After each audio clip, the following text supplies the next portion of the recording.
I was 11 years old when I got home from a very successful evening of trick-or-treating and dumped the contents of my bulging grocery bag onto my bed and ate about 10 pounds of candy.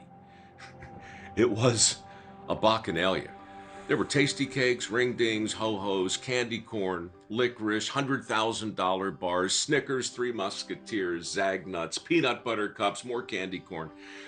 Once I started, I couldn't stop, because my 11-year-old self had not yet embraced the whole concept of everything in moderation. And to be honest, I'm still not sure that I have. Last night, down at the local diner, that second piece of pecan pie, delicious, not necessary.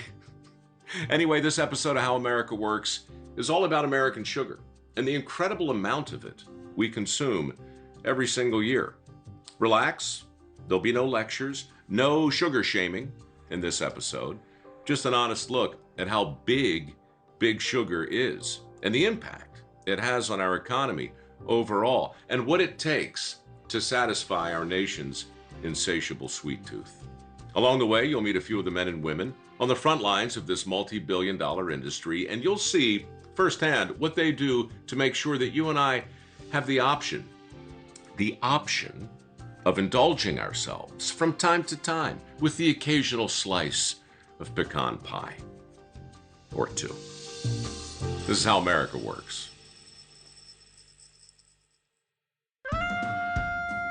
There's no denying it. America has a serious sweet tooth. So much so, we actually consume more sugar per capita than anywhere else in the world. We also make a fair amount of it, nearly 9 million tons per year, or about enough to fill a pixie stick stretching from Saturn back to Earth. And though more than half of that comes from beets grown across the nation, the most sought-after sugar comes from cane. And there's not a state in the union that grows more of that than sunny Florida. Here in the heart of cane country, companies like U.S. Sugar run 24/7 to fill a full 10% of nationwide demand. But just last night, some unseasonable weather flung them headlong into damage control. Hard freeze is happening for Central Florida through this morning. Temperatures could drop to 28 degrees or below, and it has, in some cases, really chilly. It's the worst cold snap here in over a decade, and a detriment to the sugarcane, which, once frostbitten, will rapidly degrade into unusable product in a matter of days. So, it's on guys like production supervisor Jay Baez to harvest all they can before it's too late. It's made things even crazier than it already is. We're having to go out there and check cane. We have to take care of it now, because if you don't, you'll start losing the sugar and the content in there. To salvage the crop, Jay and his fellow harvesters will need to cut and haul nearly 40,000 tons of cane by sundown. And to that end, he'll be manning one of U.S. Sugar's 200-plus wagons, responsible for catching the freshly cut cane. About to meet up with this harvester and start picking up some of this cane. You see, we got 3 wagons behind us. He'll start from the front wagon, the one closest to the tractor, and we work our way back to the 3. By using this method, Jay and his colleagues can run the harvester nonstop, while wagons tag in and out of collecting the cane. But while on deck, they must also keep a sharp eye on their driving. You've got to be paying attention all the time. You know, you've got to be in sync with the operator next to you, with the tractor with you, the wagons are dragging behind you. Anything can go wrong.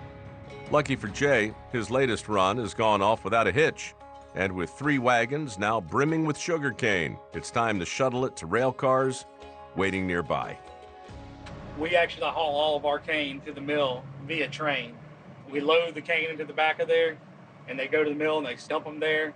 But here we have over 300 miles of railroad that we move our crop to the mill with.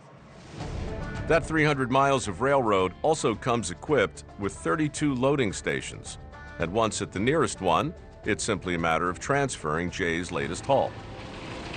Get that cane in that elevator nice and easy. You don't want to dump it too fast. You dump it too fast, you can actually choke that thing up if you're not careful.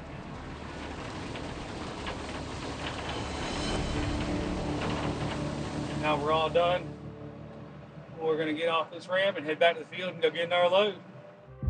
But it seems that last night's frost has other, more pressing plans for Jay and his wagon.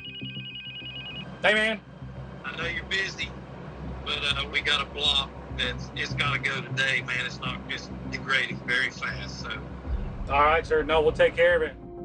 Jay knows all too well that certain parts of the crop can be more damaged than others. And with this one, apparently in the worst shape of all, it'll have to take top priority. The cane will actually start to rot right there in the field. It can get to where there's no sucrose in there, and you know, we're in the business of growing cane, not letting it rot in the field. So 12 miles away at U.S. Sugar's production plant, dozens of rail cars are already pouring in from far and wide, each of them filled to the brim with 30 tons worth of sugar cane. And getting all that product from those cars to conveyors is the job of mill worker Leonard Sampson. Definitely one of the most challenging jobs because you got to be alert. There's a lot of things you have to pay attention to, a lot of moving parts. So anything can happen at any moment. That's mainly because Leonard oversees a process involving crushing wheels, flying chains, and walls of falling sugarcane. And with about 150 rail cars to dump before quitting time, you can also add tight deadlines to today's challenges. But with 10 years of experience, Leonard comes well equipped to handle all that and more. When I come to work, I got my mind clear. I make sure I get sleep because I got to be active. Anything can happen at any moment. You have to be on your P's and Q's. And that starts from the moment a rail car pulls into Leonard's station and onto the aptly named dump table. Actually works like a hydraulic lift. There's two scales underneath it. Once the hooks come up on it, the table's going to raise. It's going to weigh the car out. It's going to go back down. Once it weighs out, it's going to automatically dump it. Since standing under a floodgate of sugarcane would be ill-advised for anyone, Leonard relies on a set of 3 chains to pop each door open before dumping. Once the car's finished dumping, I'm going to pull these chains back. Once I grab these chains, I'm going to hit my A button on my remote, which in turn triggers the actuator to move this car on the table. It's a system custom created for maximum speed and efficiency. But from time to time, Leonard still has to help it along. The 2 back doors didn't pop, because now I don't have to pop the 3rd door manually. Come on, man. Luckily, though, it's a fairly common occurrence with a fairly straightforward fix. So I had to go out and rehook that chain. That's going to happen a lot. On a typical day, you got constant errors, and you got to be able to deal with those errors as well as keeping the carrier full to keep the mill grinding cane. Once fed into the mill, the cane is sent through a series of shredders and rollers that break it up and squeeze sugar juice from the remaining fiber. From there, that juice is boiled down and condensed into a thick syrup before being further condensed into crystals. Now you've got raw, brown sugar. But for the finer white stuff, there's a whole nother process known as refining. And if ever there was a man to head that up, it's second-generation refinery manager, Billy Dice. I started in the sugar industry at the age of 18, working with my father, one of the greatest men in sugar that I've known. He taught me everything that I know today.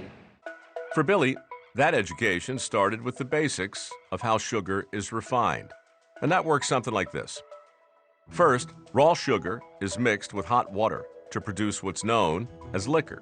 Then, that liquor is filtered to remove any non-soluble stuff like dirt and other impurities. From there, it's evaporated down into a very specific and uniform type of crystal before being sent through a centrifuge to separate those crystals from the remaining molasses. And there you go, raw to refined in just 8 hours' time. Only here, Billy and his colleagues do it on a massive scale. Our demand or our target production is because everybody needs sugar. Our refinery produces 5.5 million pounds of refined sugar a day. But, as Billy's about to find out, there's already trouble brewing in the filtration system, something that one of his co-workers has noticed in the main control room. What we got going on, bud? We're losing a lot of flow. What's going to plant out now. Let's grab some sample bottles, go check each of the filters till we figure out which one it is. A loss of flow typically means that one of the 6 filters in this system has somehow become compromised. And to find out which one, they'll need to take some test samples. Let's go ahead and catch number 5 first. Catch it till we find an issue. While inspecting the liquor, Billy will be looking for telltale signs of a damaged filter, which typically just means anything that isn't perfectly clear. All right, looks pretty clear. I think we're good there. All right, number 2. And it doesn't take long to narrow down where this issue lies. There it is. You already see the black specks? See the black specks floating around in here? This liquor should be clear. There should be nothing in it. Any solids that are in this liquor, it will actually block the syrup, which builds the pressure, which creates an even bigger mess. To keep that from happening, Billy will need to shut down the system and inspect the filtration screens, also known as leaves, inside. We've got to get a crew together, get this filter safely locked out, open it up, find the problem, and fix it. Every second this is down, this is raw sugar I'm not melting, which in turn is refined sugar I'm not producing.